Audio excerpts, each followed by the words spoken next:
Hello. Today we are going to fix your non-converting discovery calls.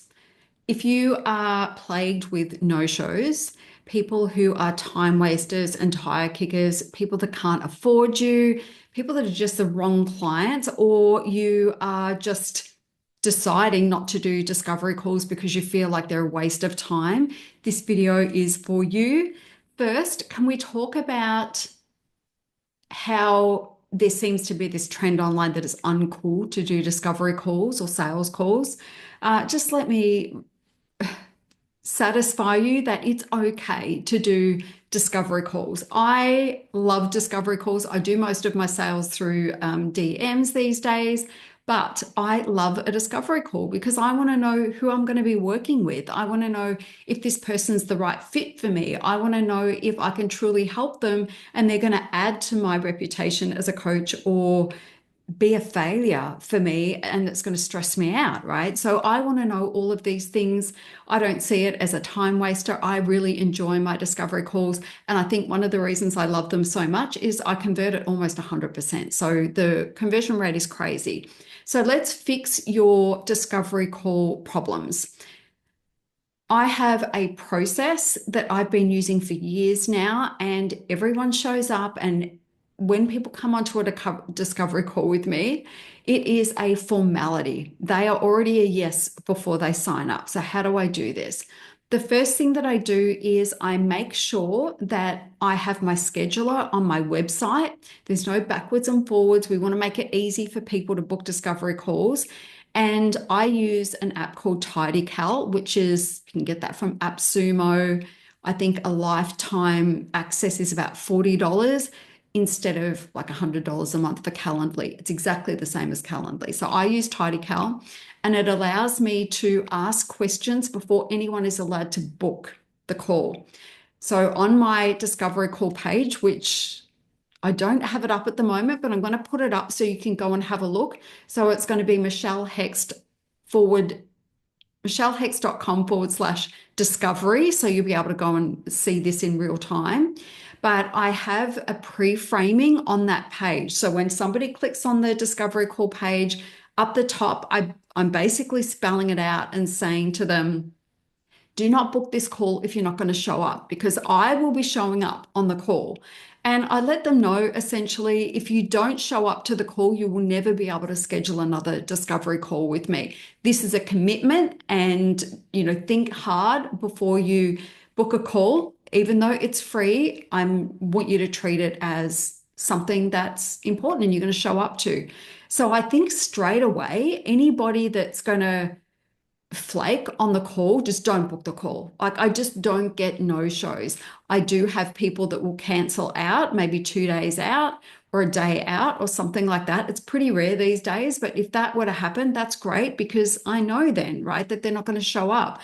I'm not sitting there waiting for all my friends or nobody shows up on the discovery call. I don't have time for that. You don't have time for that. So that's the first thing. The second thing that I do is I have a very rigorous screening process through my questions. So they will click on my TidyCal app and they'll be able to put their name and things like that. They get to choose the time, but before they can submit, they have to answer questions. And I'm asking them some really important questions. I want to know, what do you think I can do for you? Why are you reaching out to me? What is the problem that you're facing in your business? How do you think I can help you?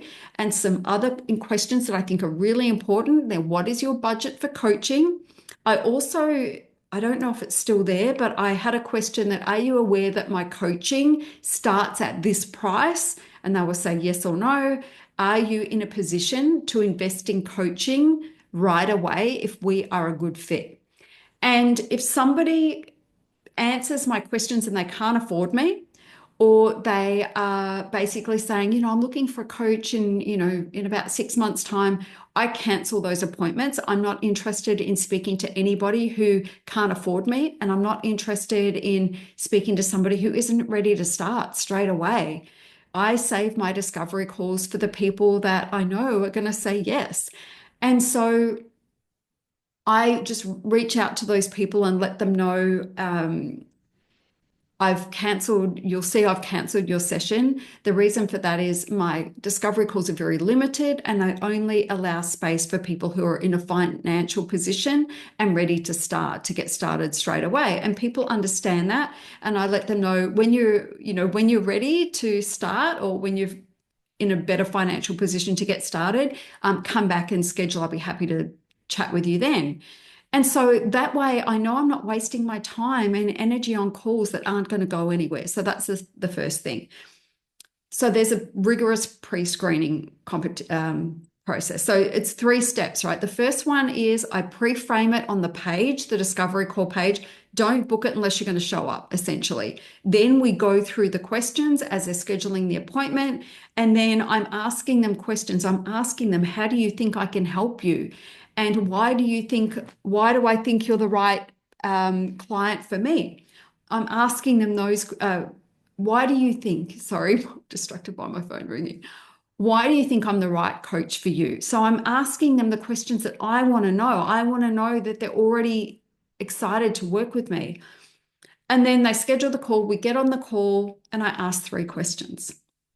This is all you need to do because it's all in the pre-screening. I will ask the first question. Look, I've got your form. I know you've filled that out, but I want to hear in your words what's going on for you right now. And for me, it's like in your business. And so they'll tell me all about it. And then the next question I'll ask is, so how do you think I can help you with that? Because I want to manage expectations, right? And then they'll let me know, I think you can help me because this, and this. And then I'm able to say, yeah, you're right. I absolutely can help you with those things. Or I'm able to say, yes, I can definitely help you with those things, but that's not something that's within my scope. So just so we're clear, I can help you with these things, but that's not something I'm an expert in. And I'm making sure that I'm being really honest with people about what they can expect from me. So they're the first 2 questions. What's going on in your business, or what's going on for you if you're not a business coach? How do you think I can help you? And then the next question that I ask is, do you have any questions for me? And I always let them know, I can tell you a lot of things, but they're not necessarily going to be the things that you want to hear. So I'm going to leave it up to you. Can you ask me anything you want? And then I'll let them ask questions and I'll answer those questions. But typically the next question is, do you offer a payment plan? Because my people are already pre-sold, right? So the most common question I get is, do you have a payment plan? I'm like, yes, of course I do. And then I'll say, what were you thinking? And I let them tell me what their financial situation looks like, right? They might say, well, I can pay it off in 2 amounts instead of one, or do you mind if I pay it off over 3 months or however long the coaching package is? And then I'm able to negotiate that, right? But what I don't do is when they ask me, do you have a payment plan? Go into, yeah, you can pay it off over the next freaking 400 years at this. I don't go into assuming that they can't afford me or they can't afford big payments. Most people just want to pay it off in 2 payments. So the question is, when they ask, do you have a payment plan? I'm like, yes, what were you thinking? And then they can tell me. And then if it's not okay, then we can negotiate until we arrive on a price. And then I'm like, okay, so are you in? And they'll say yes. And then they sign they hit the buy button and they become clients. And it's really that simple. But this has not always been that easy for me, because back in the day when I first did my coaching qualification, we had a script, right? This was going back in the 90s. So I had a sales script and I sucked at discovery calls. I couldn't convert to save myself.